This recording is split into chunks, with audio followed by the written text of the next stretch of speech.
पढ़ेंगे history of costumes. जो हमारे कॉस्ट्यूम्स हैं उनकी हिस्ट्री क्या है, उनका इतिहास क्या है। भारतीय उपमहाद्वीप में कपड़ों का इतिहास सिंधु घाटी सभ्यता या उससे पहले का पता लगाया जा सकता है। जो हमारे इंडियन के कॉस्ट्यूम्स हैं वो हम सिंधु घाटी यानी इंडस वैली सिविलाइजेशन या फिर उनसे पहले जो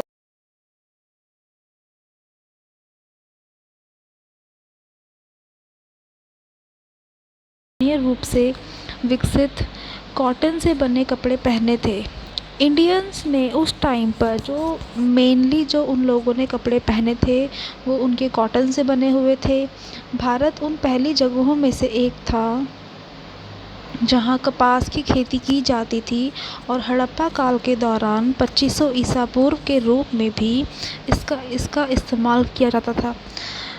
भारत सबसे पहला देश था जहाँ पर कॉटन की जो है खेती होती थी। हड़प्पा काल में भी 2500 ईसा पूर्व में भी इसका यूज़ करते थे। हड़प्पा काल के लोग कॉटन के बने हुए कपड़े पहनते थे।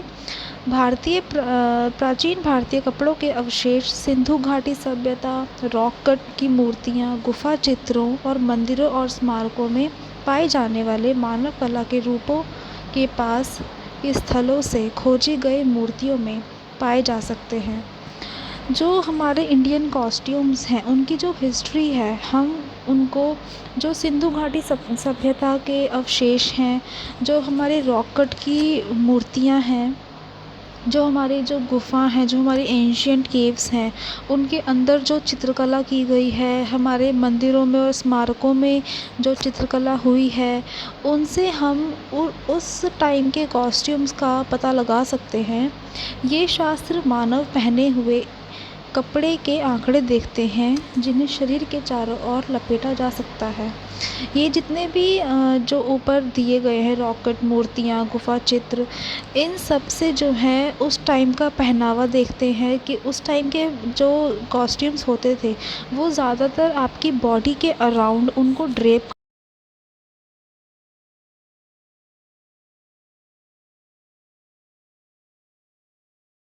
परिधान ज़्यादातर शरीर में विभिन्न तरीकों से बंधे होते थे। अगर हम साड़ी को पगड़ी या धोती के रूप में लें तो जो पारंपरिक भारतीय परिधान हैं वो मोस्टली इसी तरह के होते हैं कि उनको अपनी बॉडी के अराउंड आप ड्रेप कर सकते हो।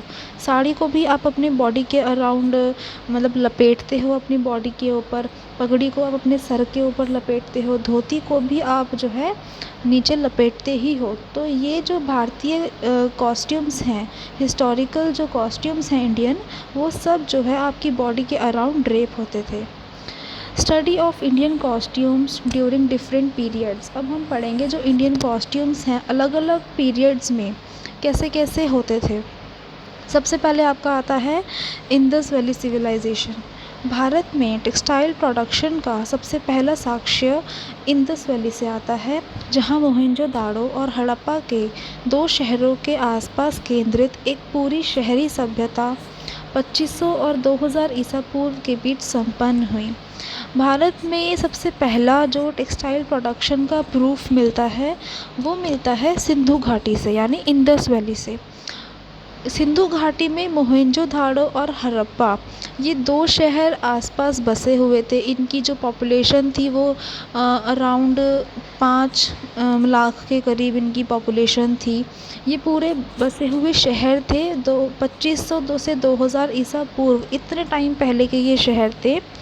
कई मूर्तियाँ और उत्कीर्ण मोहरों के साथ ऊन और मोटे कपास के कई धुरी कौड़े, कुछ तांबे की सिलाई सुई मिली। वहाँ से जो मूर्तियाँ मिली हैं उन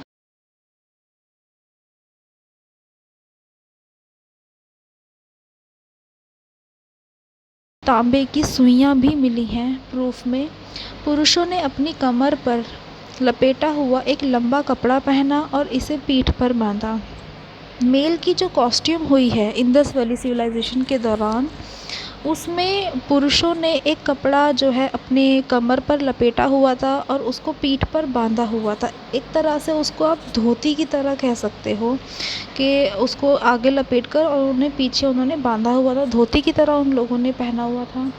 कुछ कम्युनिटीज़ में पगड़ी भी प्रचलित थी, जैसे कि कुछ पुरुष मूर्तियों द्वारा दिखाया गया था। कुछ कम्युनिटीज़ इंडस वैली में यानी सिंधु घाटी में ऐसी भी थी जो जिनमें पगड़ी भी प्रचलित थी, वो लोग पगड़ी भी पहनते थे। एविडेंस यह भी दर्शाता है कि हायर क्लास के समाज में बाएं कंधे पर एक लंबी रस्सा पहनने की परंपरा थी ताकि वे अपनी ताकत दिखा सकें। जो हायर क्लास के लोग जिन्हें हम कहते हैं, जो उच्च वर्ग के लोग थे, कुछ ऐसे भी स्टैचूज़ और मिले हैं जिनमें हायर क्लास के लोग जो है एक अपने कंधे पर रस्सा पहनते थे लंबा, जिससे लोगों के अंदर ये होता था, एक उनकी अलग पहचान बनती थी कि वो हायर क्लास के हैं। वो अपनी ताकत जो है इस रस्से के थ्रू दिखाते थे कि वो हायर क्लास के हैं। उस समय महिलाओं की सामान्य पोशाक घुटनों की लंबाई तक स्कर्ट थी जो कमर को बेर छोड़ती थी। उस समय में जो आपकी फ़ीमेल्स की जो कॉमन कॉस्ट्यूम थी यानी सामान्य पोशाक थी, वो एक तरह की स्कर्ट थी जो घुटनों तक उसकी लेंथ होती थी और वो आपकी कम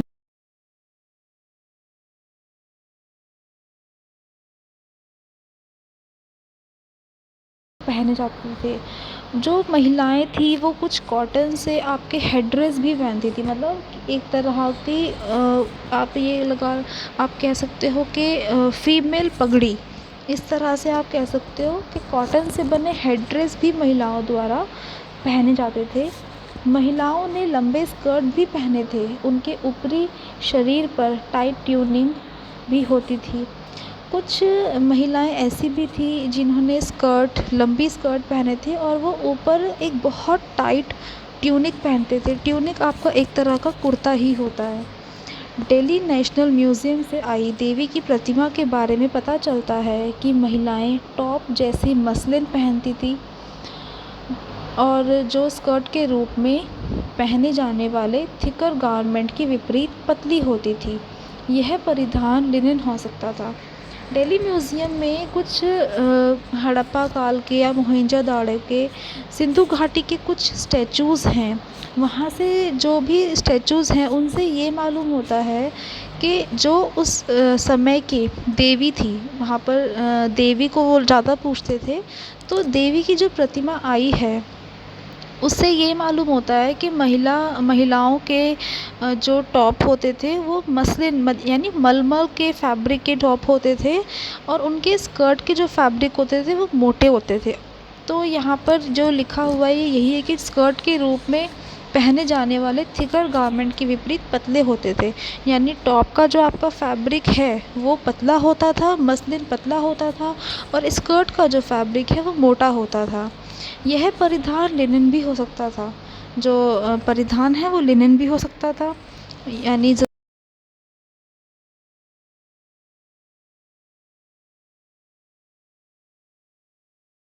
ट्राउज़र्स पहनने के भी सबूत हैं।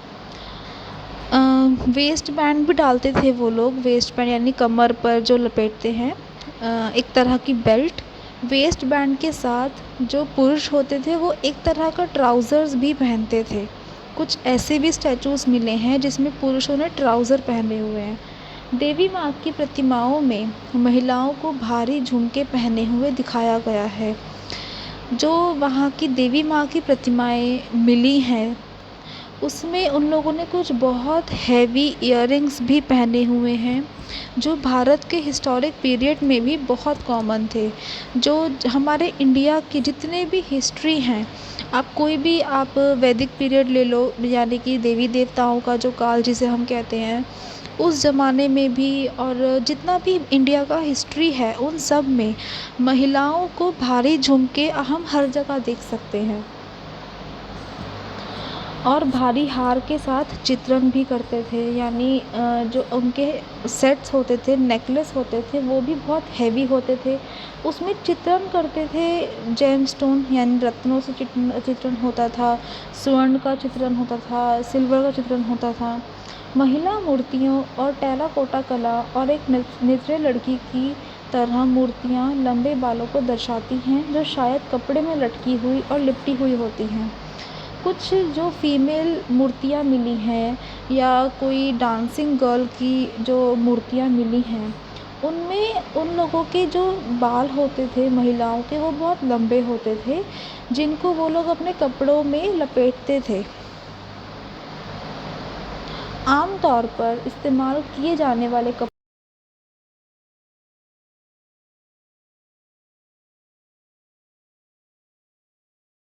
थे, जो कॉमन फैब्रिक्स जो वो लोग यूज़ करते थे अपने गारमेंट्स बनाने के लिए, वो कॉटन का यूज़ करते थे, सिल्क का यूज़ करते थे, वूल का यूज़ करते थे, लिनन का यूज़ करते थे और लेदर का यूज़ करते थे।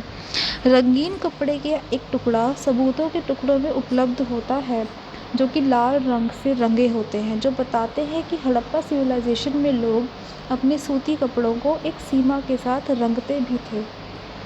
कुछ ऐसे सबूत भी मिले हैं जिनमें कुछ एक आधे कपड़े को लाल रंग से रंगा हुआ है उन लोगों ने, जो जिससे हमें ये पता लगता है कि हड़प्पा सिविलाइजेशन के लोग कुछ एक सीमा तक अपने कपड़ों को रंगते भी थे, मतलब डाई का भी वो लोग यूज़ करते थे, लेकिन एक लिमिट तक, हर कलर में नहीं, कुछ कलर्स में। दोनों लिंगों में एक बात कॉमन थी कि महिला और पुरुष दोनों ही ज्वेलरी के शौकीन थे। महिला और पुरुष दोनों ही उस समय में ज्वेलरी के बहुत शौकीन थे। ज्वेलरी में necklace, bracelets, earrings, anklets, rings, bangles आदि शामिल हैं, जो आमतौर पर गोल्ड, सिल्वर, कॉपर, स्टोन्स आदि से बने होते थे। ये सब ज्वेलरीज़ जो हमें मूर्तियों में दिखाई देती हैं, जितनी मूर्तियाँ मिली हैं उसमें ये सब ज्वेलरीज़ यूज़ हुई हैं। जो मेल मूर्तियाँ मिली हैं, महिला की और पुरुष की दोनों ही मूर्तियों में इस तरह की ज्वेलरीज़ दिखी हैं। इंडस वैली सिविलाइजेशन के लोगों की पोशाक में विविध पृष्ठभूमि के मल्टी एथनिक लोगों की उपस्थिति दिखाई देती है। इंडस वैली सिविलाइजेशन की जो भी स्टैचूज़ मिले हैं उसमें अलग अलग बैकग्राउंड के अलग अलग तरह के लोग मिले।